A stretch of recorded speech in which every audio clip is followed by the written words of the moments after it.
Hello hi everyone, welcome back to simple blogs with Durga. ఇవాళ వచ్చేసి మన ఛానల్లో బీట్రూట్ ఫ్రై చాలా ఈజీగా ఎలా చేయాలో చూపిస్తాను. అయితే పిల్లలు పెద్దలు చాలా ఇష్టంగా తినే విధంగా అయితే చూపిస్తాను. చూడండి, చాలామంది బీట్రూట్ ఫ్రై అయితే తినరు కదా.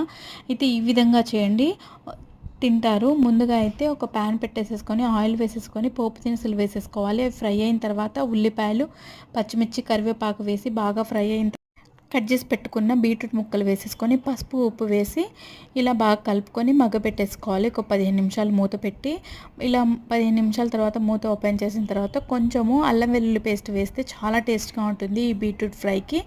ఇలా వేసి బాగా కలుపుకున్న తర్వాత రుచికి సరిపడా ముక్కలు బాగా మగ్గిన తర్వాత రుచికి సరిపడా కారము, దీంట్లో మెయిన్గా శనగపిండి ఒక 2 స్పూన్స్ వేసేసి బాగా కలిపేసేసుకోవాలి. కొంచెం పచ్చివాసన పోయేదాకా ఫ్రై అయిన తర్వాత రైస్లో కానీ చపాతీలో కానీ చాలా టేస్ట్గా ఉంటుంది. ఒకసారి ట్రై చేయండి, నచ్చితే లైక్ చేయండి. Thank you for watching.